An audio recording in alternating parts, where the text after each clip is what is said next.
接下來呢，我哋就睇下呢個第一個啞巴嘅5個命例啊！我哋喺最開頭嗰幾條片嗰度呢，好似係蕭若元嗰一集就見到嘅一個啞巴命例啦。咁啊，呢個啞巴呢，佢就有5個年代啊，所以呢，佢就有5個命例。5個年代入面有3個年代呢，佢嗰個發聲系統都有嚴重嘅障礙，其餘嗰2個呢就冇問題嘅。嗱，上面嗰度呢，就係有一啲，即係都可能會有啲例子呢，就係你見到佢嘅食相，或者係佢嘅陰根又好，陽根又好啦，雖然係有問題，但係都有被解救嘅跡象嘅，都有被解救嘅可能性嘅。又或者呢，有一啲係例如佢嗰個陰根啊，即係我覺得佢呢個攞金嚟取代佢嘅發聲系統呢。咁既然你都攞得個五行係金啦，我就會將佢扣連埋嗰個極強五行咯。即係如果你話佢極強五行緊緊咁樣合實佢嗰個金呢個發聲系統嘅金嘅話呢，會比較合理咯。咁啊，當然呢啲呢，我哋就睇晒所有命例之後呢，我哋再一次過數一數咁樣睇一睇，會唔會有一啲係矛盾嘅點啊，或者係我哋仲可以再思考嘅點咯。咁啊，而家睇埋第一個啞巴先。咁啊，第一個啞巴佢有5個年代啦。嗱，佢喺呢幾百年嚟呢，呢一個八字嘅組合呢，出現咗5次。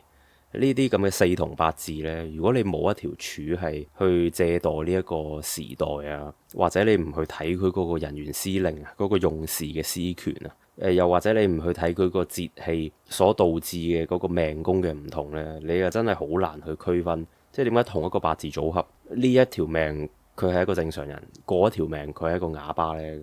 即係岔開少少咁樣講咯，就係四同八字佢有四同八字嘅難點。即係坊間嗰套呢，如果唔睇三門，又唔睇元運，唔睇人員司令嘅話呢，其實就真係好難解嘅。咁啊，當然你話命宮點樣用呢？我諗大部分人都唔識，包括我在內，我都係唔識嘅。咁啊，慢慢摸着石頭過河咯。第一個呢，我哋就叫佢1A 啦，即係原本嗰個啞巴嘅命例。咁我哋會見到辛字年、戊戌月、己酉日、癸酉時，下面嗰4個都係呢一個組合噶啦。咁喺1941年出世呢，佢就喺庚金嘅元運嗰度出世嘅。命宮呢，丁酉，身宮呢，丙申，胎元呢，己丑。咁喺呢一個時間點嗰度出世呢，佢嘅用事司權就戊土啦。佢嘅極強五行呢，我就推斷係火。好啦，咁佢原局呢個配置入面呢，我哋就會見到戊癸合啦，跟住戊己庚辛又係咁樣連珠式咁樣黏連啦。再睇埋地支，2個酉金咁樣伏吟，跟住呢，巳酉酉啊，即係巳酉啊半合金局啊嘛。咁個巳火呢，又係會合住2個酉金嘅，然後酉戌又係黏連啊。假設呢，佢出世嘅元運呢係辛金咁啊。一係我哋唔好睇假設先，就咁睇呢個原局佢有啲咩特點。咁我哋都係攞翻個3個原則出嚟睇啦。第一個就係極強五行啦，第二個呢就係佢嘅食相，第三個呢就係佢嘅陰金。咁啊，極強五行嚟講呢，如果佢係火嘅話，咁佢呢個火天干嗰度冇火啦，亦都夾講唔到個火啦。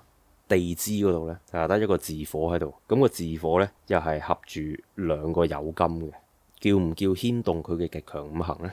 姑且當佢係啦，一剔一點咁樣啦。咁啊，第二樣嘢啦，就係佢嘅食相，佢嘅食相呢，同陰金呢度呢，可以一齊去論啊，因為佢就係己土日主啊嘛。咁對於五行係土嚟講呢，嗰個金呢，就係佢嘅食相，而且佢係己土啊。咁辛金就係佢嘅食神咯。食神呢，我就會推斷佢係關白口事嘅。咁呢，佢嘅辛金啊，作為陰金，亦都係作為佢嘅食相啦。咁樣，咁我哋又見到戊己庚辛咁樣。你話係唔係黏連黏得好勁呢？又唔係喎，因為佢土又唔係話極強五行，而且佢只係咁樣黏連啫。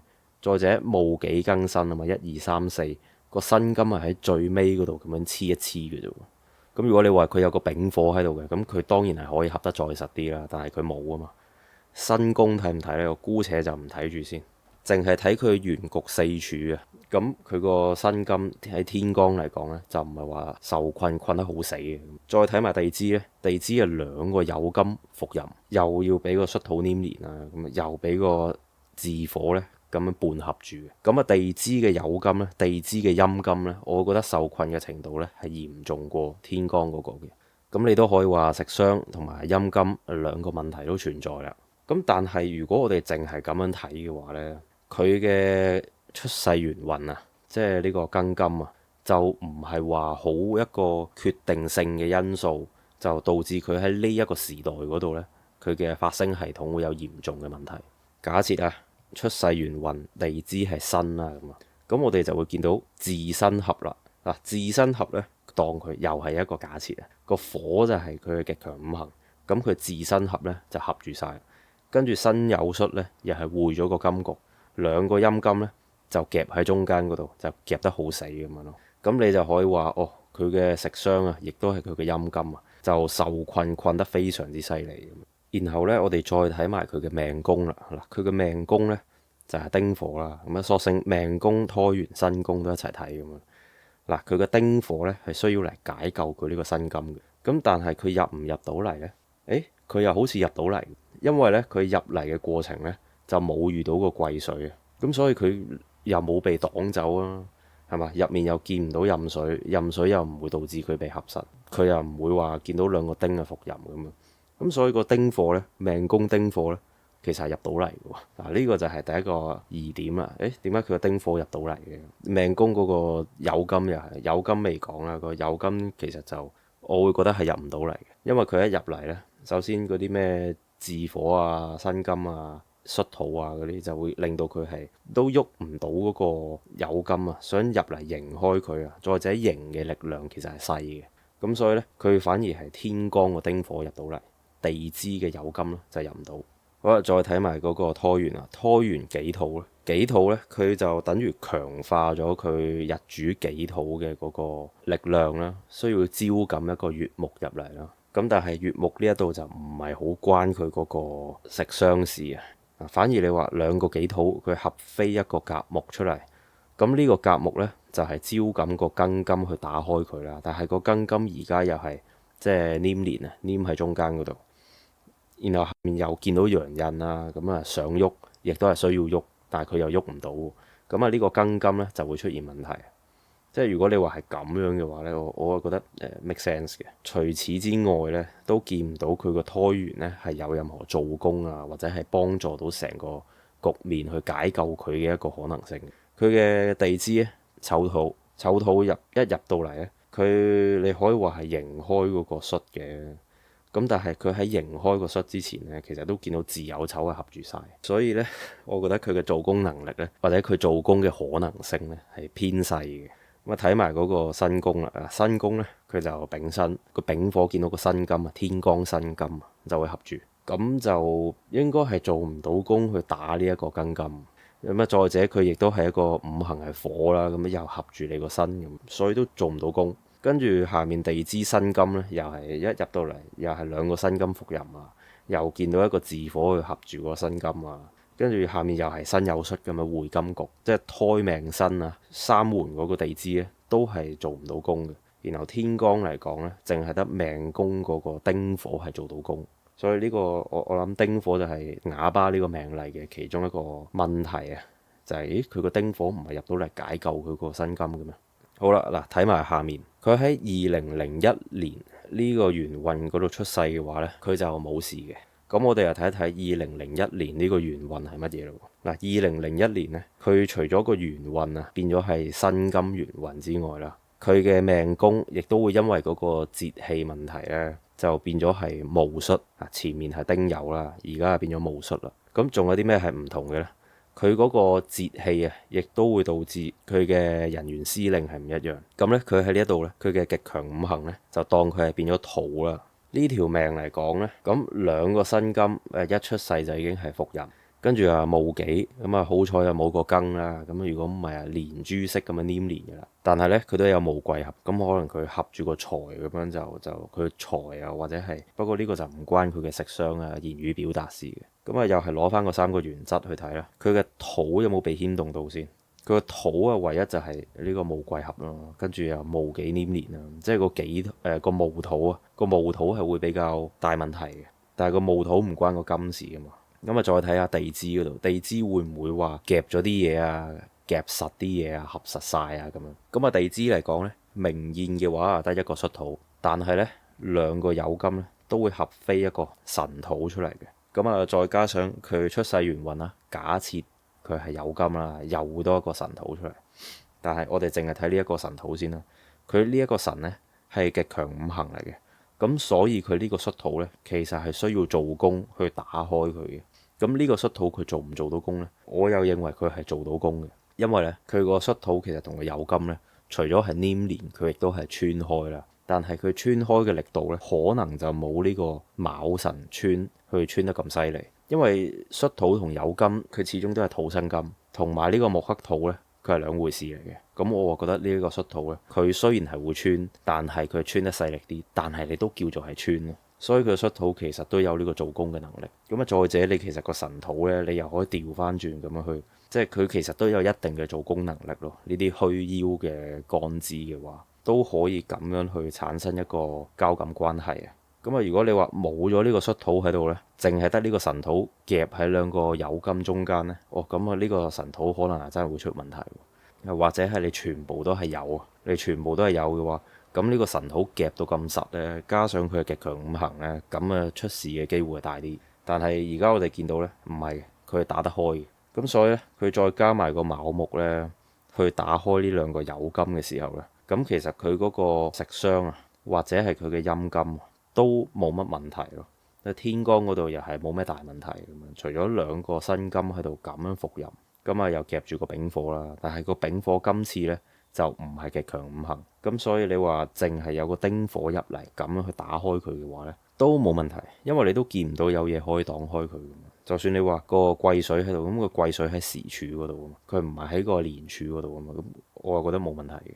咁今次佢個命宮呢，就係戊戌啦，戊戌呢就會戊就合個癸嗰度，咁我個癸呢就好大問題啦。然後個甲木呢，亦都係好需要去打開佢呢個戊土嘅。但係佢呢啲一嚟就唔關食傷事啦，二嚟就係佢你話佢入唔入到嚟，我覺得都係入到嚟。跟住下面戌土呢，又係冇咩大問題啊。跟住拖完啊，拖完又係己丑，己丑啊同頭先一樣咯，係個丑土喺度呢，就有機會巳酉丑就合實晒。算唔算係牽動到佢嘅極強五行呢？即係你話巳酉丑噶嘛，算唔算係牽動到佢嘅極強五行呢？好啦，跟住申宮啊，申宮其實同頭先一樣，咁啊都係會丙申合啦。跟住就即係下面個辛金又係申酉戌啊、巳申合啊咁樣，但係今次佢就極強五行唔係火啊嘛，咁所以佢呢個丙火合咪合咯，咁個壬水入嚟打得開佢咪得咯。咁壬水就咁望又入到嚟喎，咁所以佢冇事呢，都好似真係冇事。然後1761年呢，又係另一個冇事嘅年代。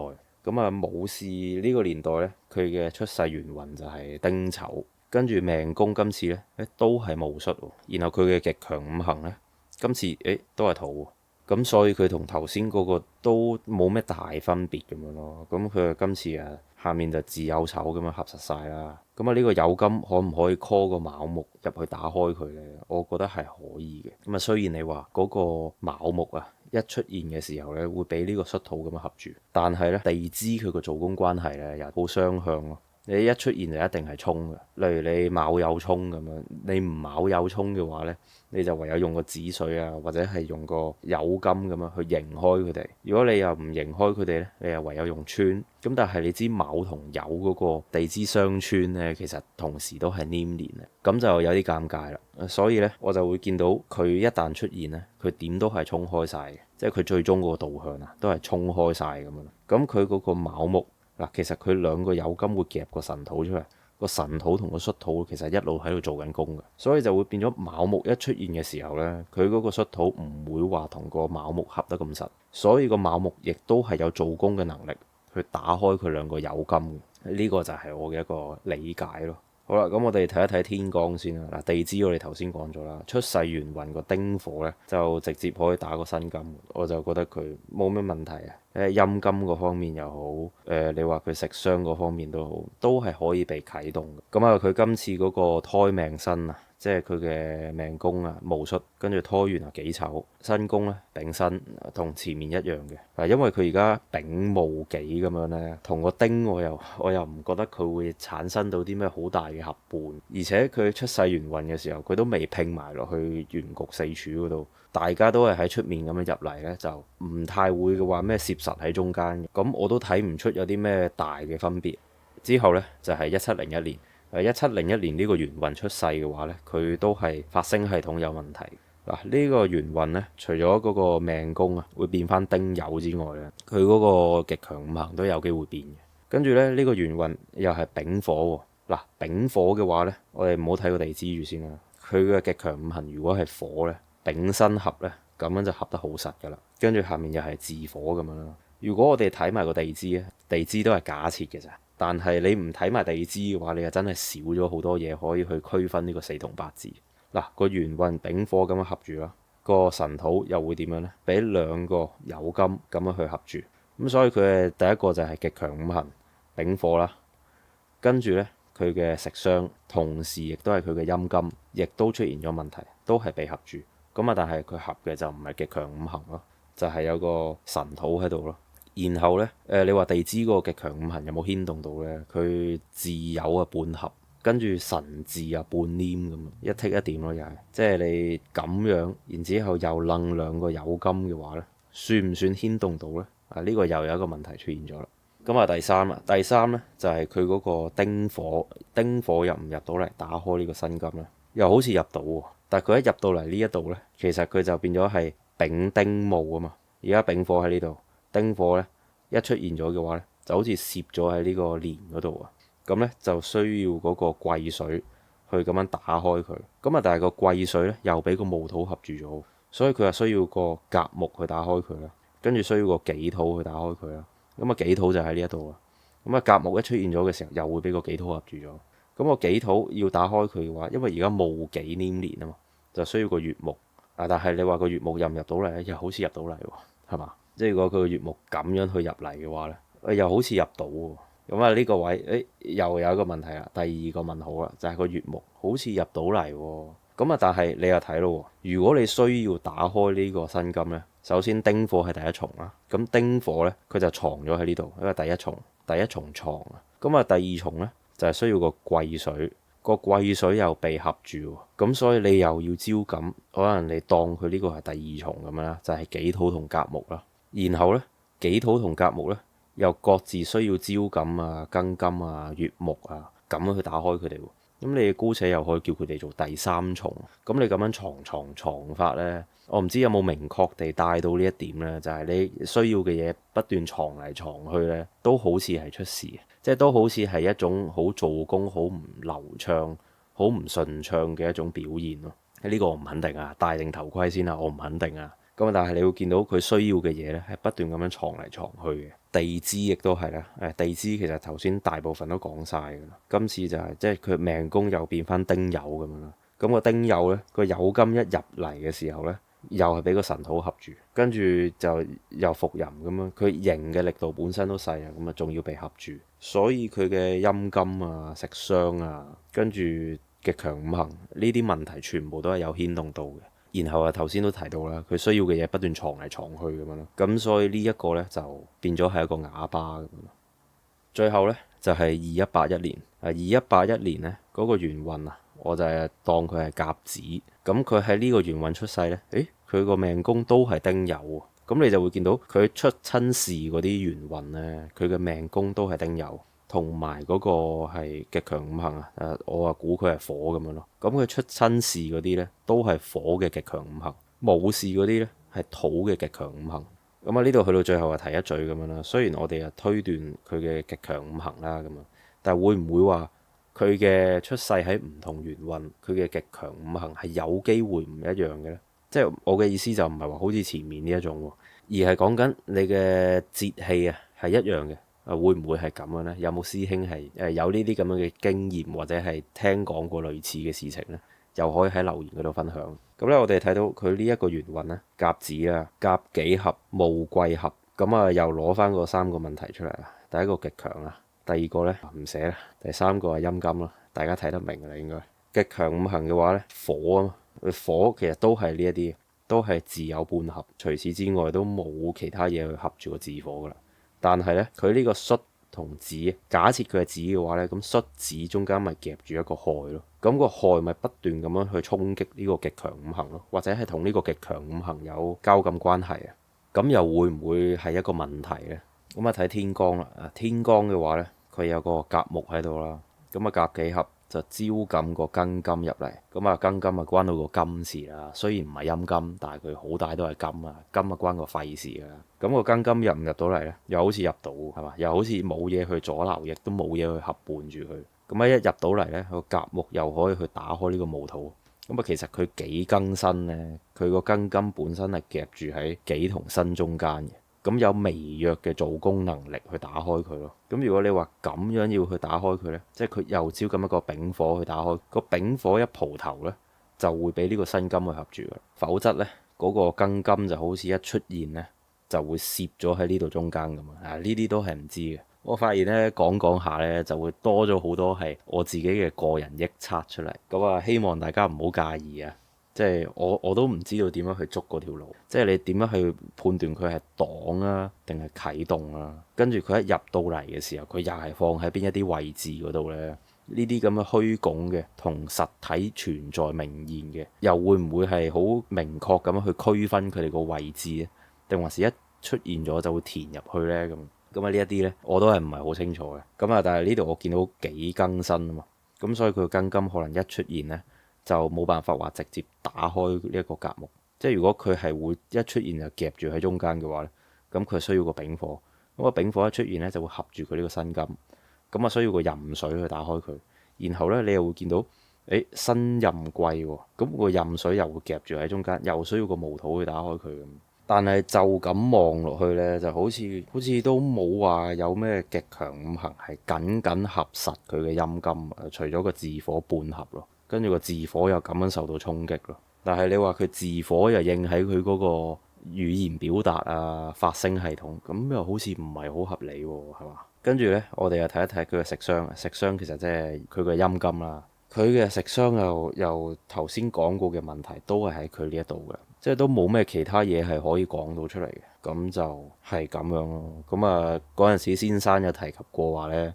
佢呢個呢，就算佢唔啞呢，佢嘅喉嚨都會有嚴重嘅損傷，係嘛？以我去睇嘅話呢，佢呢個嘅嚴重情況呢，可能係僅次於呢個1701，咁啊1701再僅次於呢一個1941嘅，即係我咁樣去睇就好似合理啲咯，佢嘅嚴重程度。咁啊當然未發生嘅，我哋冇辦法對證到啦，咁啊只可以從個學理上面去推斷。咁啊個學理呢，而家大家都係摸着石頭過河，咁啊唔使急嘅係嘛？好啦，咁以上呢，就係呢度好似都成10個命例啊，有10個命例就係講即係關於嗰個發聲系統啊、言語表達有嚴重障礙咁樣啦。咁啊當中有一啲係有希望嘅，即係就唔係話以後都失聲啊，咁啊都有一啲係會解救到出嚟嘅。咁我哋最後再睇一睇以上嘅呢啲命例有啲咩問題啦。由一開頭嗰度睇起啦，第一個呢就係啞巴2啦，佢嘅問題就係呢個壬水呢，即係佢會唔會係一個聾啞人士咁樣咯？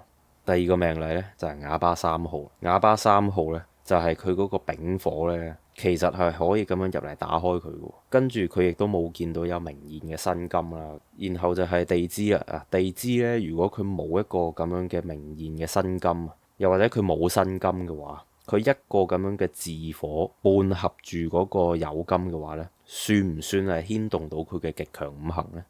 跟住呢，就係個後天啞巴嗱，後天啞巴嘅話呢，我哋見到其實佢個丁火呢都係有能力去解救到佢呢個辛金嘅，即係中間又唔係話有嘢擋住，又唔係話有嘢去攝住佢，咁佢都係可以解救佢嘅辛金。而且佢仲有時柱嘅癸水去啟動佢，呢啲又會唔會係有機會恢復正常呢？跟住 Facebook 命例咧，同網友個女咧，就之前都講過㗎，即係有希望恢復正常。然後呢，就係呢個啞巴，即係最開頭我哋見到呢一個命例。咁啊，最明顯嗰個呢，就係佢嗰個辛金咧、陰金啊，甚至乎佢嘅金啊，都只係講緊話喺尾部咁樣去黏連。咁佢嘅丁火啊，或者係丙火啊，其實都係可以入嚟克開佢哋，去打開佢哋做攻。咁呢啲情況嚟講呢，點解會話佢係一個一出世就啞呢？佢又唔係話胎元嗰度要做攻做唔到喎。咁啊，呢一個就係個問題啦。好啦，跟住如果武士嘅年代嘅話呢，巳酉丑個土係極強五行嘅話，咁喺一個三合局呢，佢喺最後嗰度咁樣黐住咧，算唔算係合半啊？咁啊，跟住又係呢個武士嘅年代，但係武士嘅年代呢，就同頭先都大同小異嘅。然後呢，就係呢個又去翻酉氏嗰個年代啦。嗱，又係關個極強五行事嘅，即係如果佢係辰巳啊，跟住個巳火又楞住兩個酉金嘅話呢，同頭先一樣啦，算唔算係牽動到個極強五行呢？因為佢唔係話緊緊地兩個辛金合實個巳火，佢唔係呢一種情況。好啦，去到最後啦，去到最後呢個問題就係你都冇見到一個佢嘅極強五行係好明顯地去克食住佢嘅食傷系統啊，或者佢嘅陰金咁樣。咁點樣可以判斷到佢喺言語表達啊、發聲系統呢方面嘅做工係出現咗嚴重問題呢？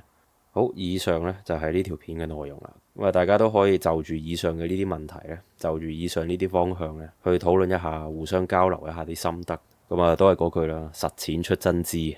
好，係咁。